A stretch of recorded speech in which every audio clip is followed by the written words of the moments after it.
ಚಂಪಿ sir, ನಾವು Iran ಜೊತೆಗಿನ ಸಂಬಂಧವನ್ನ ನಾವು ಅನ್ನೋದಕ್ಕಿಂತ ಅಪಾರ್ಟ್ ಅಥವಾ ಒಂದು ಸೆಕ್ಷನ್ ಆಫ್ ಇಂಡಿಯನ್ ಡಯಾಸ್ಪೋರಾ ಇರಾನ್ ಜೊತೆಗಿನ ಭಾರತದ ಸಂಬಂಧವನ್ನ ಸ್ವಲ್ಪ ಎಕ್ಸ್ಟ್ರಾ ಹೈಪ್ಡ್ ಆಗಿ ನೋಡ್ತಾ ಇದೆಯಾ?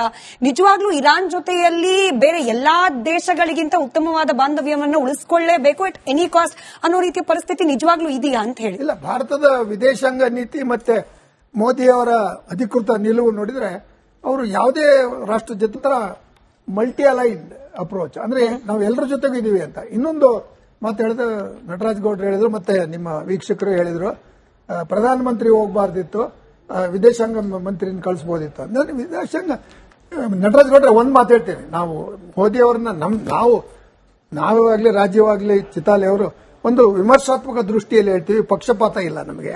ಮೋದಿ ಅವರ ಬಗ್ಗೆ, ಅವರ ವಿಶ್ವಗುರು ನಾಯಕತ್ವದ ಬಗ್ಗೆ ಒಂದು ಭರವಸೆ ಇದೆ, ಒಂದು ಇಮೇಜ್ ಇದೆ. ಆ ಇಮೇಜ್ ಈ ಫಾರಿನ್ ಮಿನಿಸ್ಟರ್ ಹೋದ್ರೆ ಅದು ಖಂಡಿತ ಅದಕ್ಕೆ ಸಮವಾಗಿಲ್ಲ. ಅದರಿಂದ I welcome Modi going. But ನಾನು ಬಿಗಿನಿಂಗ್ ನಲ್ಲಿ ಹೇಳಿದ್ದು ಇದು ಬಹಳ ಲೇಟ್ ಆಯ್ತು ಅಂತ. ಈಗ ಯುದ್ಧ ಕಾಲ ಶಸ್ತ್ರಾಭ್ಯಾಸ ಅನ್ನಕ್ಕಂತ ರೀತಿಯಲ್ಲಿ ಜನಗಳಿಗೆ ಭಾವನೆ ಬರಬಾರದು. ಜನರ ಭಾವನೆಯನ್ನ ಅವರು ತಪ್ಪು ಅಂತ ಹೇಳಕ್ ಸಾಧ್ಯ ಇಲ್ಲ. ಜನರಲ್ಲಿ ಆ ಭಾವನೆ ಇದೆ, ಅದರಿಂದ ಮೋದಿ ಅವರಲ್ಲಿ ಹೋಗಿದೆ. ಒಂದೇನಂದ್ರೆ ಅವರು ಈಗ ಹೋಗ್ತಕ್ಕಂಥದ್ರಲ್ಲಿ ಒಂದ್ ಮಾತನ್ನ ಅಮೆರಿಕಾದ ಹೆಸರು ಹೇಳೋದೇನು ಬೇಕಾಗಿಲ್ಲ. ಈ ಯುದ್ಧಕ್ಕೆ ಯಾವ ರಾಷ್ಟ್ರಗಳು ಪರೋಕ್ಷವಾಗಿ ಪ್ರತ್ಯಕ್ಷವಾಗಿ ಕಾರಣ ಇದೆ ಅದನ್ನ ನಾವು ಖಂಡಿಸ್ತೇವೆ.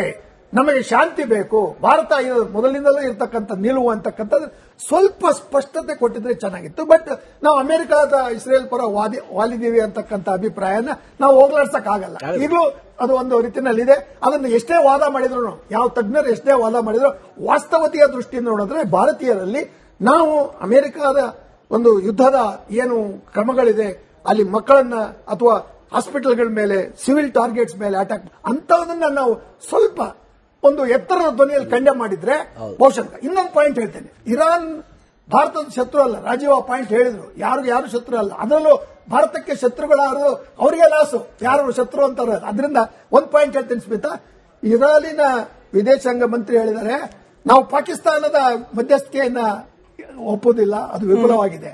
ಭಾರತದ ಮಧ್ಯಸ್ಥಿಕೆಯನ್ನ ಮಾಡಬೇಕು ಅಂತಕ್ಕಂಥದ್ದನ್ನ ಇರಾನ್ ಸಜೆಸ್ಟ್ ಮಾಡಿದೆ, ಟ್ರಂಪ್ ಮಾಡಿಲ್ಲ. ನಾವು ಇಷ್ಟು ಟ್ರಂಪ್ ಸಲಾ ಮಾಡಿದ್ರು, ಶರಣಾಗತರಾಗಿಲ್ಲ, ಸಲಾ ಮಾಡಿದ್ರು.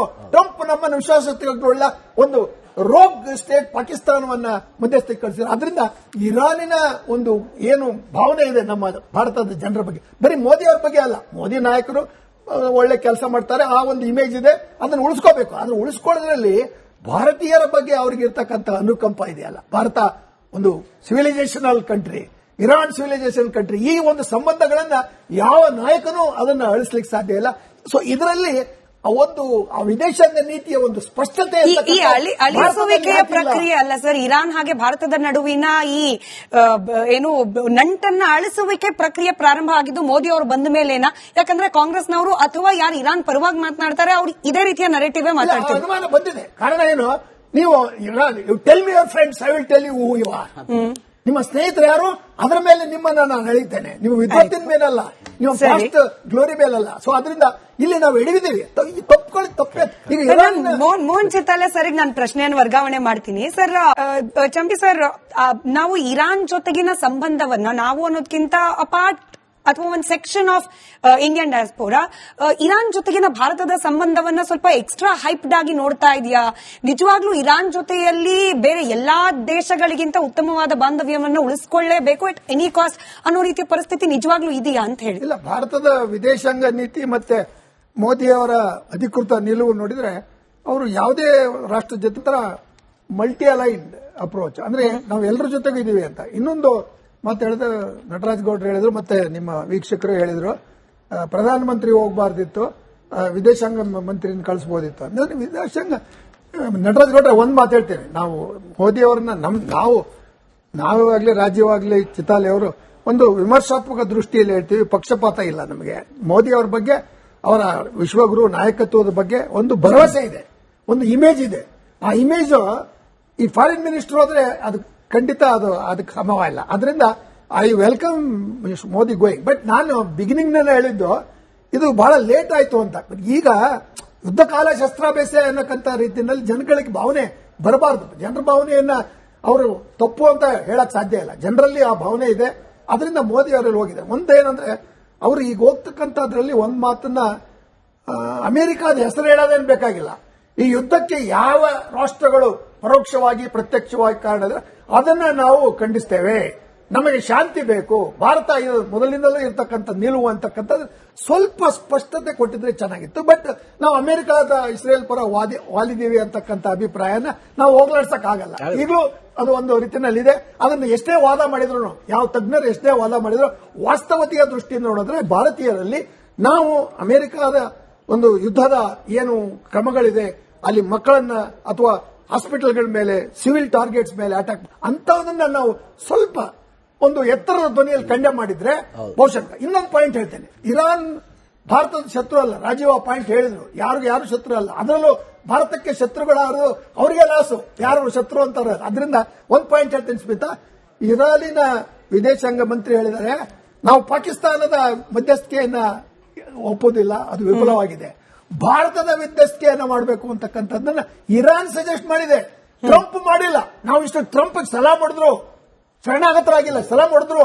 ಟ್ರಂಪ್ ನಮ್ಮನ್ನು ವಿಶ್ವಾಸಗೊಳ್ಳ ಒಂದು ರೋಗ್ ಸ್ಟೇಟ್ ಪಾಕಿಸ್ತಾನವನ್ನ ಮಧ್ಯಸ್ಥಿಕೆ ಕಳಿಸಿದ್ರು. ಅದರಿಂದ ಇರಾನಿನ ಒಂದು ಏನು ಭಾವನೆ ಇದೆ ನಮ್ಮ ಭಾರತದ ಜನರ ಬಗ್ಗೆ, ಬರೀ ಮೋದಿ ಅವರ ಬಗ್ಗೆ ಅಲ್ಲ, ಮೋದಿ ನಾಯಕರು ಒಳ್ಳೆ ಕೆಲಸ ಮಾಡ್ತಾರೆ, ಆ ಒಂದು ಇಮೇಜ್ ಇದೆ, ಅದನ್ನು ಉಳಿಸ್ಕೋಬೇಕು. ಅದನ್ನು ಉಳಿಸ್ಕೊಳ್ಳೋದ್ರಲ್ಲಿ ಭಾರತೀಯರ ಬಗ್ಗೆ ಅವ್ರಿಗಿರ್ತಕ್ಕಂಥ ಅನುಕಂಪ ಇದೆಯಲ್ಲ. ಭಾರತ ಒಂದು civilisational country, Iran civilisation country. ಈ ಒಂದು ಸಂಬಂಧಗಳನ್ನ ಯಾವ ನಾಯಕನೂ ಅದನ್ನ ಅಳಿಸ್ಲಿಕ್ಕೆ ಸಾಧ್ಯ ಇಲ್ಲ. ಸೊ ಇದರಲ್ಲಿ ಒಂದು ವಿದೇಶಾಂಗ ನೀತಿಯ ಒಂದು ಸ್ಪಷ್ಟತೆ, ಈ ಅಳಿಸುವಿಕೆಯ ಪ್ರಕ್ರಿಯೆ ಅಲ್ಲ ಸರ್, ಇರಾನ್ ಹಾಗೆ ಭಾರತದ ನಡುವಿನ ಈ ಏನು ನಂಟನ್ನ ಅಳಿಸುವಿಕೆ ಪ್ರಕ್ರಿಯೆ ಪ್ರಾರಂಭ ಆಗಿದ್ದು ಮೋದಿ ಅವರು ಬಂದ ಮೇಲೇನಾ? ಯಾಕಂದ್ರೆ ಕಾಂಗ್ರೆಸ್ನವರು ಅಥವಾ ಯಾರು ಇರಾನ್ ಪರವಾಗಿ ಮಾತನಾಡ್ತಾರೆ ಅವ್ರು ಇದೇ ರೀತಿಯ ನರೇಟಿವ್ ಮಾತಾಡ್ತಾರೆ. ಅನುಮಾನ ಬಂದಿದೆ. ಕಾರಣ ಏನು, ನೀವು tell me your friends, I will tell you who you R.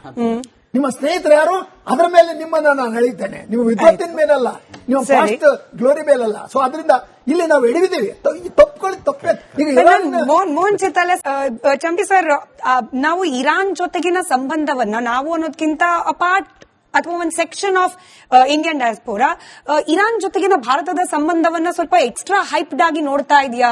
ನಿಜವಾಗ್ಲೂ ಇರಾನ್ ಜೊತೆಯಲ್ಲಿ ಬೇರೆ ಎಲ್ಲಾ ದೇಶಗಳಿಗಿಂತ ಉತ್ತಮವಾದ ಬಾಂಧವ್ಯವನ್ನು ಉಳಿಸಿಕೊಳ್ಳೇಬೇಕು ಅಟ್ ಎನಿ ಕಾಸ್ಟ್ ಅನ್ನೋ ರೀತಿಯ ಪರಿಸ್ಥಿತಿ ನಿಜವಾಗ್ಲೂ ಇದೆಯಾ ಅಂತ ಹೇಳಿ? ಇಲ್ಲ, ಭಾರತದ ವಿದೇಶಾಂಗ ನೀತಿ ಮತ್ತೆ ಮೋದಿ ಅವರ ಅಧಿಕೃತ ನಿಲುವು ನೋಡಿದ್ರೆ ಅವರು ಯಾವುದೇ ರಾಷ್ಟ್ರ ಜೊತೆ ಮಲ್ಟಿ ಅಲೈನ್ಡ್ ಅಪ್ರೋಚ್, ಅಂದ್ರೆ ನಾವು ಎಲ್ಲರ ಜೊತೆಗೂ ಇದೀವಿ ಅಂತ. ಇನ್ನೊಂದು ಮಾತು ಹೇಳಿದ ನಟರಾಜ್ ಗೌಡ್ರು ಹೇಳಿದ್ರು, ಮತ್ತೆ ನಿಮ್ಮ ವೀಕ್ಷಕರು ಹೇಳಿದ್ರು, ಪ್ರಧಾನಮಂತ್ರಿ ಹೋಗಬಾರ್ದಿತ್ತು, ವಿದೇಶಾಂಗ ಮಂತ್ರಿನ ಕಳಿಸಬಹುದಿತ್ತು. ಅಂದ್ರೆ ವಿದೇಶಾಂಗ ನಟರಾಜ್ ಗೌಡ್ರೆ ಒಂದ್ ಮಾತು ಹೇಳ್ತೀನಿ, ನಾವು ಮೋದಿ ಅವರನ್ನ ನಾವಾಗ್ಲಿ ರಾಜ್ಯವಾಗ್ಲಿ ಚಿತಾಲಿ ಅವರು ಒಂದು ವಿಮರ್ಶಾತ್ಮಕ ದೃಷ್ಟಿಯಲ್ಲಿ ಹೇಳ್ತೀವಿ, ಪಕ್ಷಪಾತ ಇಲ್ಲ ನಮಗೆ. ಮೋದಿ ಅವರ ಬಗ್ಗೆ, ಅವರ ವಿಶ್ವಗುರು ನಾಯಕತ್ವದ ಬಗ್ಗೆ ಒಂದು ಭರವಸೆ ಇದೆ, ಒಂದು ಇಮೇಜ್ ಇದೆ. ಆ ಇಮೇಜ್ ಈ ಫಾರಿನ್ ಮಿನಿಸ್ಟರ್ ಹೋದ್ರೆ ಅದು ಖಂಡಿತ ಅದಕ್ಕೆ ಸಮವಾಗಿಲ್ಲ. ಅದರಿಂದ I welcome Modi going. But ನಾನು ಬಿಗಿನಿಂಗ್ ನಲ್ಲಿ ಹೇಳಿದ್ದು ಇದು ಬಹಳ ಲೇಟ್ ಆಯ್ತು ಅಂತ. ಈಗ ಯುದ್ಧ ಕಾಲ ಶಸ್ತ್ರಾಭ್ಯಾಸ ಅನ್ನಕ್ಕಂತ ರೀತಿಯಲ್ಲಿ ಜನಗಳಿಗೆ ಭಾವನೆ ಬರಬಾರದು. ಜನರ ಭಾವನೆಯನ್ನ ಅವರು ತಪ್ಪು ಅಂತ ಹೇಳಕ್ ಸಾಧ್ಯ ಇಲ್ಲ. ಜನರಲ್ಲಿ ಆ ಭಾವನೆ ಇದೆ, ಅದರಿಂದ ಮೋದಿ ಅವರಲ್ಲಿ ಹೋಗಿದೆ. ಒಂದೇನಂದ್ರೆ ಅವರು ಈಗ ಹೋಗ್ತಕ್ಕಂಥದ್ರಲ್ಲಿ ಒಂದ್ ಮಾತನ್ನ ಅಮೆರಿಕಾದ ಹೆಸರು ಹೇಳೋದೇನು ಬೇಕಾಗಿಲ್ಲ. ಈ ಯುದ್ಧಕ್ಕೆ ಯಾವ ರಾಷ್ಟ್ರಗಳು ಪರೋಕ್ಷವಾಗಿ ಪ್ರತ್ಯಕ್ಷವಾಗಿ ಕಾರಣ ಅದನ್ನ ನಾವು ಖಂಡಿಸ್ತೇವೆ. ನಮಗೆ ಶಾಂತಿ ಬೇಕು. ಭಾರತ ಮೊದಲಿನಿಂದಲೂ ಇರತಕ್ಕಂಥ ನಿಲುವು ಅಂತಕ್ಕಂಥದ್ದು ಸ್ವಲ್ಪ ಸ್ಪಷ್ಟತೆ ಕೊಟ್ಟಿದ್ರೆ ಚೆನ್ನಾಗಿತ್ತು. ಬಟ್ ನಾವು ಅಮೆರಿಕಾದ ಇಸ್ರೇಲ್ ಪರ ವಾಲಿದ್ದೀವಿ ಅಂತಕ್ಕಂಥ ಅಭಿಪ್ರಾಯನ ನಾವು ಹೋಗ್ಲಾಡ್ಸಕ್ ಆಗಲ್ಲ. ಈಗಲೂ ಅದು ಒಂದು ರೀತಿಯಲ್ಲಿ ಇದೆ. ಅದನ್ನು ಎಷ್ಟೇ ವಾದ ಮಾಡಿದ್ರು, ಯಾವ ತಜ್ಞರು ಎಷ್ಟೇ ವಾದ ಮಾಡಿದ್ರು, ವಾಸ್ತವತೆಯ ದೃಷ್ಟಿಯಿಂದ ನೋಡಿದ್ರೆ ಭಾರತೀಯರಲ್ಲಿ ನಾವು ಅಮೆರಿಕಾದ ಒಂದು ಯುದ್ಧದ ಏನು ಕ್ರಮಗಳಿದೆ, ಅಲ್ಲಿ ಮಕ್ಕಳನ್ನ ಅಥವಾ ಹಾಸ್ಪಿಟಲ್ಗಳ ಮೇಲೆ, ಸಿವಿಲ್ ಟಾರ್ಗೆಟ್ಸ್ ಮೇಲೆ ಅಟ್ಯಾಕ್ ಅಂತವನ್ನ ನಾವು ಸ್ವಲ್ಪ ಒಂದು ಎತ್ತರದ ಧ್ವನಿಯಲ್ಲಿ ಖಂಡನೆ ಮಾಡಿದ್ರೆ ಬಹುಶಃ. ಇನ್ನೊಂದು ಪಾಯಿಂಟ್ ಹೇಳ್ತೇನೆ, ಇರಾನ್ ಭಾರತದ ಶತ್ರು ಅಲ್ಲ. ರಾಜೀವ್ ಆ ಪಾಯಿಂಟ್ ಹೇಳಿದ್ರು, ಯಾರು ಶತ್ರು ಅಲ್ಲ. ಅದರಲ್ಲೂ ಭಾರತಕ್ಕೆ ಶತ್ರುಗಳಾರು ಅವರಿಗೆ ಲಾಸು, ಯಾರು ಶತ್ರು ಅಂತಾರೆ. ಅದರಿಂದ ಒಂದು ಪಾಯಿಂಟ್ ಹೇಳ್ತೇನೆ ಸ್ಮಿತಾ, ಇರಾನಿನ ವಿದೇಶಾಂಗ ಮಂತ್ರಿ ಹೇಳಿದ್ದಾರೆ, ನಾವು ಪಾಕಿಸ್ತಾನದ ಮಧ್ಯಸ್ಥಿಕೆಯನ್ನ ಒಪ್ಪೋದಿಲ್ಲ, ಅದು ವಿಫಲವಾಗಿದೆ.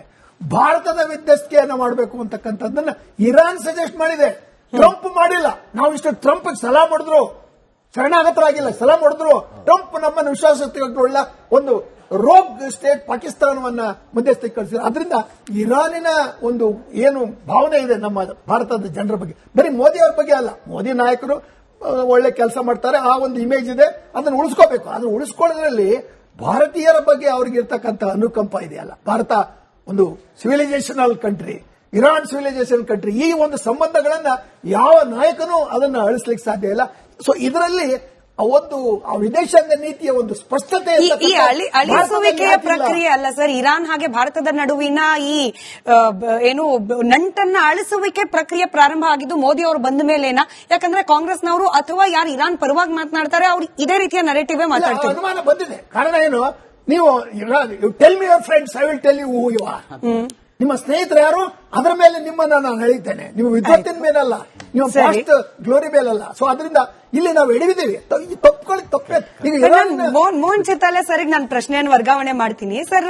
ಅಲೈನ್ ಮಾಡ್ಲಿಕ್ಕೆ ತಯಾರಿಲ್ಲ. ಇಟ್ಸ್ ನಮ್ದು